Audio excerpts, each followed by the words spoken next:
यीशु का सबसे पहला सामना शैतान से तब हुआ जब वे आत्मा के द्वारा जंगल में ले जाए गए। वहां उन्होंने 40 दिन और 40 रात उपवास किया। उस समय शैतान ने आकर उन्हें तरह तरह से परखने की कोशिश की, पर हर बार यीशु ने परमेश्वर के वचनों से उसका जवाब दिया और उसे हरा दिया। यह पहली बार था जब शैतान ने खुद यीशु से सीधा टकराव किया और हार गया, लेकिन यह शुरुआत भर थी। इसके बाद भी शैतान के कामों को तोड़ने और उसके कब्जे से लोगों को छुड़ाने का काम यीशु ने लगातार किया। अब वह समय आया जब यीशु ने शैतान के एक और मजबूत गढ़ पर हमला किया, यानी आत्मिक दुनिया में, जहां दुष्ट आत्माएं लोगों पर हावी थीं। मत्ती 8 में बताया गया है कि तूफान को शांत करने के बाद यीशु और उनके शिष्य गलील सागर पार करके गदरेनियों के इलाके में पहुंचे। यह जगह यहूदियों की नहीं थी, बल्कि गैर यहूदियों की थी, जिसे देकापोलिस भी कहा जाता है। वहां सूअर पाले जाते थे जो यहूदी धर्म में अशुद्ध माने जाते हैं। यह भी दर्शाता है कि यीशु केवल यहूदियों के लिए नहीं, बल्कि और भी लोगों के लिए आए थे। जैसे ही वे उस इलाके में पहुंचे, कब्रों से 2 ऐसे लोग दौड़ते हुए आए जिन पर दुष्ट आत्माओं का कब्जा था। ये लोग इतने हिंसक थे कि कोई भी उस रास्ते से गुजरने की हिम्मत नहीं करता था। वे हर किसी के लिए डर का कारण बन चुके थे। इन दोनों को देखकर कोई भी इंसान घबरा जाए, क्योंकि न वे सामान्य दिखते थे, न सामान्य व्यवहार करते थे। वे कब्रों में रहते थे, दिन रात चिल्लाते रहते और खुद को पत्थरों से मारते थे। जंजीरों से उन्हें बांधने की कोशिश की जाती थी, पर वे जंजीरें भी तोड़ देते थे। कोई भी उन्हें काबू में नहीं कर सकता था। मगर जैसे ही उन्होंने दूर से यीशु को देखा, वे दौड़ते हुए आए और उनके सामने गिर पड़े। ये देखकर साफ था कि ये लोग चाहे जैसे भी दिखते हों, उनके अंदर जो आत्माएं थीं, वे यीशु को पहचानती थीं। उन दुष्ट आत्माओं ने ऊंचे स्वर में चिल्लाकर कहा, हे परमेश्वर के पुत्र, तू हमसे क्या चाहता है? क्या तू समय से पहले हमें सताने आया है? यह बात खुद बताती है कि उन्हें पता था कि यीशु कौन है। केवल एक अच्छा मनुष्य या शिक्षक नहीं, बल्कि परमेश्वर का पुत्र। यह पहचान ऐसी थी जिसे शिष्यों ने भी उस समय पूरी तरह नहीं समझा था, लेकिन आत्माओं को समझ था कि कौन उनके ऊपर प्रभुता रखने वाला है। यीशु ने उस आत्मा से कहा, इस आदमी से बाहर निकला। फिर उन्होंने पूछा, तेरा नाम क्या है? दुष्ट आत्मा ने उत्तर दिया, मेरा नाम सेना है, क्योंकि हम बहुत सारे हैं। उन्होंने बार बार विनती की कि उन्हें उस इलाके से बाहर न भेजा जाए। पास ही एक बहुत बड़ा सूअरों का झुंड चल रहा था। दुष्ट आत्माओं ने यीशु से कहा, हमें इन सूअरों में भेज दे। यह मांग सुनने में अजीब लग सकती है, पर इसके पीछे बहुत कुछ छिपा था। पहली बात, वे जानती थीं कि यीशु का हुक्म माने बिना वे कुछ नहीं कर सकती। दूसरा, वे किसी भी हाल में शरीर छोड़ना नहीं चाहती थीं, चाहे वह इंसान का हो या कोई और जीव का। वे सूअरों में जाकर भी किसी शरीर के अंदर रहना चाहती थीं, ताकि इस धरती पर बने रह सकें। तीसरी बात, वे जानती थीं कि उनका अंत तय है और समय आने पर उन्हें सजा मिलेगी, लेकिन वे चाहती थीं कि अभी के लिए बच निकलें, चाहे जैसे भी। उन्होंने समझा कि शायद सूअरों में जाकर वे अपने लिए थोड़ी और मोहलत ले सकें। यीशु ने उनकी बात मान ली और बस एक शब्द कहा, जाओ। जैसे ही यह शब्द निकला, दुष्ट आत्माएं उन 2 आदमियों से निकलकर सूअरों में चली गईं। वह झुंड कोई छोटा मोटा नहीं था, बल्कि मरकुस में लिखा है कि उसमें लगभग 2000 सूअर थे। जैसे ही आत्माएं उनमें घुसीं, पूरा झुंड पागल हो गया और वे सब दौड़ते हुए खड़ी ढलान से नीचे गलील की झील में कूद पड़े। वहां वे सब डूबकर मर गए। यह दृश्य जितना हैरान कर देने वाला था, उतना ही गहरा अर्थ भी रखता था। जो लोग सूअरों की देखभाल कर रहे थे, वे यह सब देखकर डर के मारे भाग गए और जाकर शहर में सब कुछ बताया। उन्होंने यह भी बताया कि उन हिंसक आदमियों के साथ क्या हुआ और यह भी कि सारे सूअर कैसे मारे गए। यह खबर सुनते ही पूरा शहर यीशु से मिलने के लिए बाहर निकल पड़ा। मगर जैसे ही उन्होंने यीशु को देखा और सच्चाई जानी, वे प्रसन्न नहीं हुए, बल्कि उन्होंने यीशु से आग्रह किया कि वह वहां से चले जाएं। इसका कारण यह नहीं था कि उन्होंने कुछ गलत किया था, बल्कि यह था कि उन्हें आर्थिक नुकसान हुआ था। वे अपने सूअरों को खो चुके थे और अब उन्हें डर था कि आगे और क्या होगा। यही मानव स्वभाव की एक गहरी बात को दिखाता है। कई बार लोग भलाई को इसलिए ठुकरा देते हैं क्योंकि उससे उनका लाभ कम हो रहा होता है। वे अपने आराम और पैसे को इतनी अहमियत देते हैं कि परमेश्वर की उपस्थिति से भी डरने लगते हैं। वहां के लोगों को यह दिखना चाहिए था कि दो व्यक्ति जो पहले पागल थे, हिंसक थे और किसी को चैन नहीं लेने देते थे, अब शांति में बैठकर कपड़े पहने हुए और सही होश में हैं। लेकिन उनकी नजर इस बदलाव पर नहीं गई। वे तो बस इस बात से घबरा गए कि उनके सूअर मारे गए हैं। यही कारण था कि उन्होंने यीशु को वहां से जाने को कहा। उन दो व्यक्तियों में से एक, जो पहले दुष्ट आत्माओं से परेशान था, उसने यीशु से निवेदन किया कि वह उनके साथ जा सके। वह अब यीशु से जुड़ना चाहता था। उसने देखा था कि कैसे यीशु ने उसकी जिंदगी बदल दी और अब वह उनका अनुयायी बनना चाहता था। लेकिन यीशु ने उसे अपने साथ आने नहीं दिया। इसके बजाय उन्होंने उससे कहा कि वह अपने घर जाए और सबको बताए कि प्रभु ने उसके लिए कितना कुछ किया है और उस पर कैसी दया दिखाई है। यह आदेश आसान था, लेकिन इसका असर बहुत गहरा था। यह आदमी अब गवाही देने वाला बन गया। उसने डेकापोलिस में जाकर सबको बताया कि यीशु ने उसके लिए क्या किया है और लोग यह सुनकर हैरान रह गए। यह एक बहुत महत्वपूर्ण मोड़ था। यहां से सुसमाचार का संदेश यहूदियों से आगे निकलकर गैर यहूदियों तक पहुंचना शुरू हुआ। यह व्यक्ति अब एक मिशनरी बन गया। भले ही उसने कोई किताब नहीं पढ़ी थी, पर उसका अनुभव गवाही देने के लिए काफी था। वह अपने जैसे लोगों के बीच गया और उसने बताया कि कैसे वह मुक्त हुआ। इससे यह भी दिखता है कि यीशु केवल यहूदियों के लिए नहीं आए थे, बल्कि सभी लोगों के लिए। यही कारण है कि उन्होंने इस आदमी को अपने पास रखने के बजाय वहां भेजा जहां लोग उसकी बात सुन सकते थे। दूसरी तरफ दुष्ट आत्माओं के सुअरों में जाने की पूरी घटना सिर्फ किसी चमत्कार का प्रदर्शन नहीं था। यह एक गहरी आत्मिक सच्चाई को दर्शाती है। आत्माएं केवल नष्ट करने और डर फैलाने का काम करती हैं। उन्होंने वहां भी यही किया। उन्होंने उन सुअरों को पूरी तरह नष्ट कर दिया। यह दिखाता है कि उनका असली मकसद सिर्फ शरीर में रहना नहीं था, बल्कि तबाही फैलाना भी था। वे इंसानों को तोड़ती हैं, रिश्तों को खत्म करती हैं और जहां भी जाती हैं वहां विनाश लाती हैं। यीशु ने उन्हें नष्ट नहीं किया, लेकिन उन्हें रोका और उन्हें नियंत्रित किया। यह दिखाता है कि अंत में जीत उन्हीं की होती है जो परमेश्वर की ओर रहते हैं। आत्माएं शक्तिशाली हो सकती हैं, पर वे परमेश्वर के सामने कुछ भी नहीं।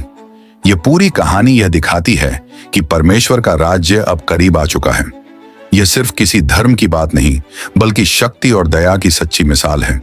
वह आदमी जो पहले दुष्ट आत्माओं से परेशान था, अब आजाद था। उसने खुद अपनी आंखों से देखा कि कैसे परमेश्वर की शक्ति ने उसे छुड़ाया और एक नई जिंदगी दी। वह अब उन लोगों के बीच जाकर गवाही देने लगा जो कभी उसे देखना भी नहीं चाहते थे। उसने डेकापोलिस में बताना शुरू किया कि यीशु ने उसके लिए क्या किया है।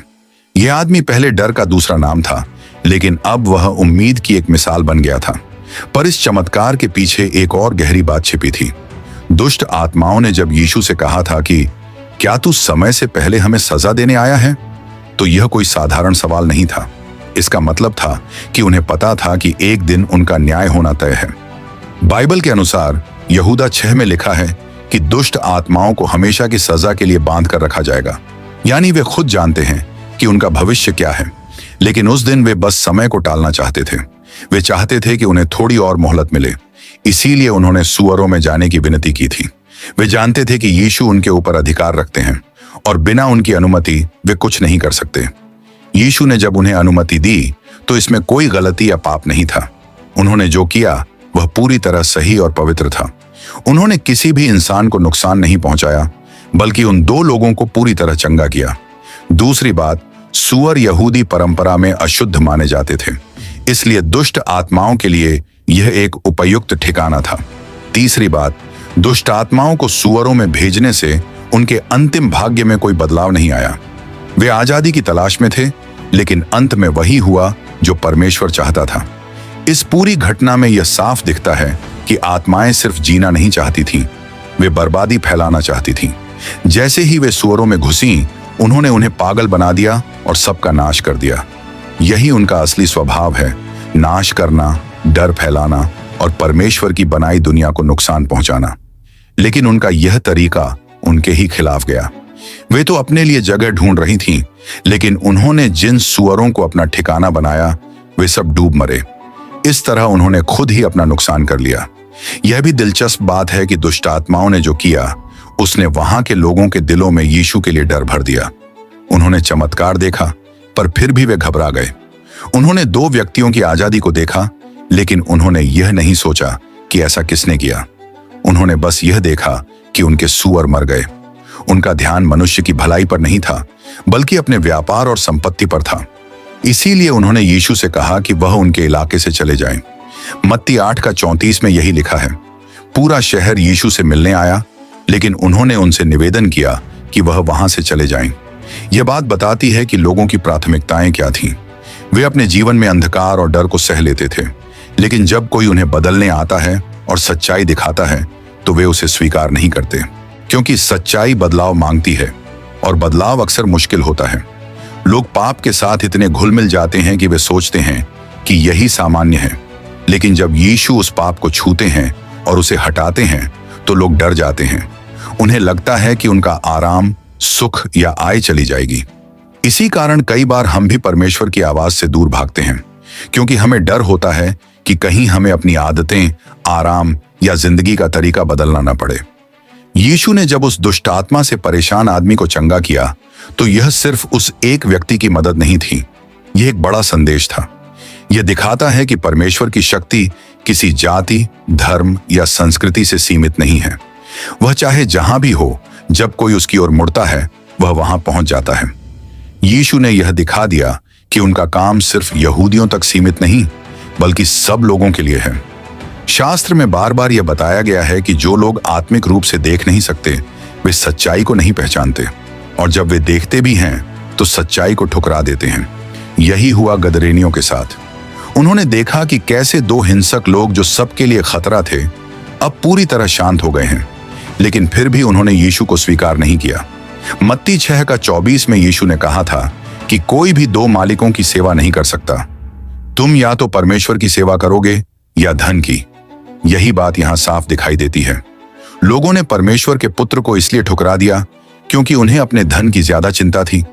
उन्होंने अपने आर्थिक नुकसान को अपने आत्मिक भले से ऊपर रखा। यह दिखाता है कि मनुष्य का दिल कैसे काम करता है। जहां लाभ नहीं होता वहां सच्चाई भी बेकार लगती है। रोमियो 12:2 में पौल कहता है कि इस संसार के सदृश न बनो, परंतु तुम्हारी बुद्धि के नए हो जाने से तुम्हारा चाल चलन भी बदलता जाए, जिससे तुम परमेश्वर की भली और भाववती और सिद्ध इच्छा अनुभव से मालूम करते रहो। यही सच्चाई गदरेनियों की कहानी में छिपी है।